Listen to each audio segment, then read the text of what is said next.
Oui, l'information est confirmée. Je peux vous le dire, l'information est confirmée parce qu'il y a plusieurs personnes qui m'ont interrogé, qui m'ont demandé, on a entendu que Kémy Séba est arrêté en Afrique du Sud. Est-ce que c'est vrai? Je viens dans cette vidéo pour vous le confirmer, pour dire que l'information est vraie.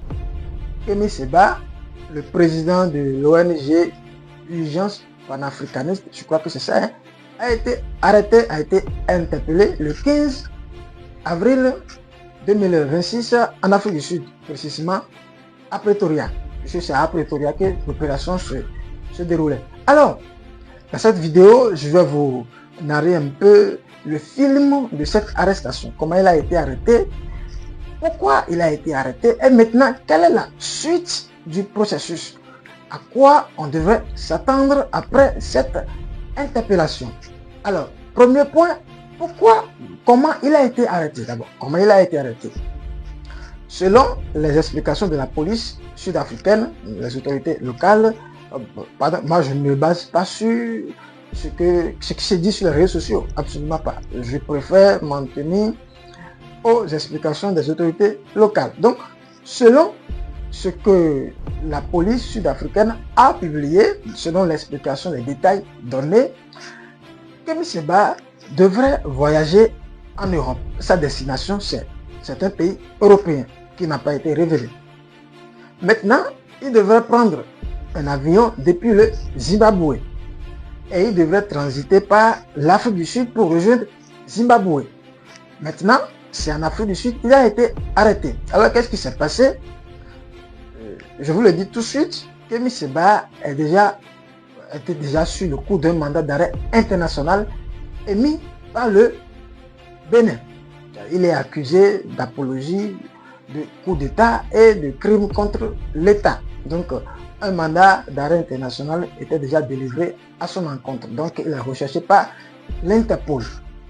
Ensuite, entre Kémy Séba et l'AES, actuellement, les relations ne sont pas homophyses. Kémy Séba critique veillement et visiblement de manière même violente les dirigeants de l'AES depuis un certain temps. Donc, dans l'espace, l'AES, on ne dira pas qu'il est aussi en toute sécurité.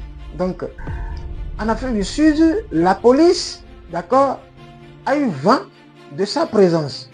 Et selon le mode opératoire, Kémy Séba devait quitter l'Afrique du Sud pour rejoindre le Zimbabwe de manière un peu clandestine, puisqu'il a fait appel à un passeur illégal pour franchir un fleuve qui sépare l'Afrique du Sud et le Zimbabwe. Donc, il était en compagnie de son fils et ils étaient dans un centre commercial à Pretoria. Et c'est dans ce centre commercial qu'il a été interpellé. Voilà. Donc, quelle est maintenant la suite du processus? Alors, la famille Kémy Séba, la police, dans ses explications, disait que l'homme était déjà recherché par un État, notamment le Bénin, je vous l'ai dit tantôt, un mandat d'arrêt international a été lancé contre lui. Donc c'est un fugitif. Maintenant, j'entends un peu partout qu'il serait extradé au Bénin. Pardon, les choses ne se déroulent pas comme ça. C'est pas parce qu'on a arrêté quelqu'un que, paf, on le met dans un avion et puis on le transporte dans le pays qui le recherche. Non, ça ne se déroule pas comme ça. D'abord, moi, j'ai un peu de problème sur certains aspects du mode opératoire de Kémy Séba. Parce que Kémy Séba, il faut le dire, au-delà de l'activiste qu'il est, il est aussi le conseiller du président du Niger, Abdourahmane Tiani. Et à ce titre, il détient un passeport diplomatique. Donc, pour quelqu'un qui détient un passeport diplomatique et qui doit encore voyager, qui doit quitter l'Afrique du Sud au Zimbabwe de manière clandestine, ça me pose un peu de problème. Voilà. vous pouvez me dire dans le champ des commentaires comment vous percevez ce mode opératoire. Est-ce que c'est sain? Est-ce que c'est réfléchi? C'est stratégique? J'arrive pas à comprendre. Pour moi, il y a un petit problème là. Normalement, quand tu détiens un passeport diplomatique, ça veut dire que voilà, tu devais bénéficier de certains privilèges lors des voyages. Voilà. Donc, un détenteur de passeport diplomatique qui doit encore voyager de manière clandestine, ça me pose un peu de problème. Maintenant, quelle est la suite de la procédure? Quelle est la suite du processus?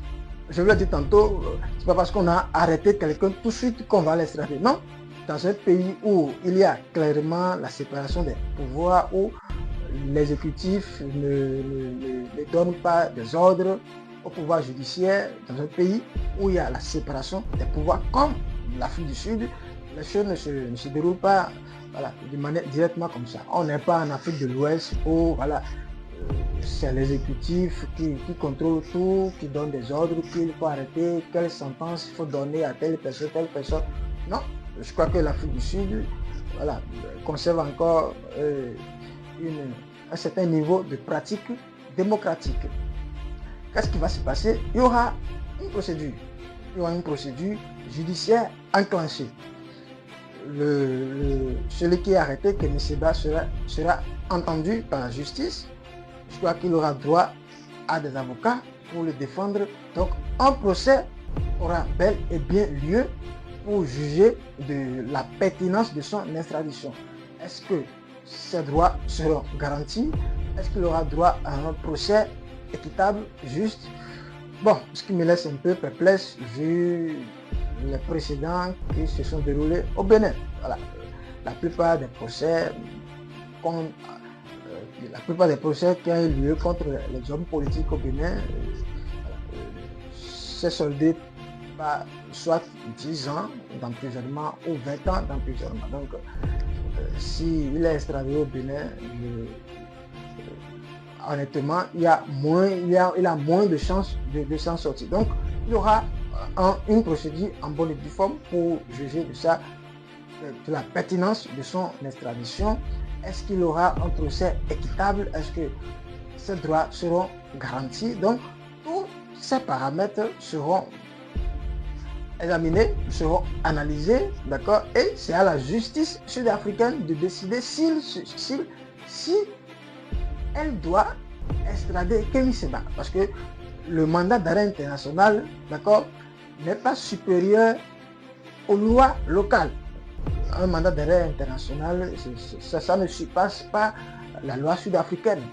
Vous voyez, donc, c'est l'Afrique du Sud, la justice sud-africaine précisément, en toute indépendance, va dire si, oui, elle doit remettre Kémy Séba aux autorités béninoises ou non.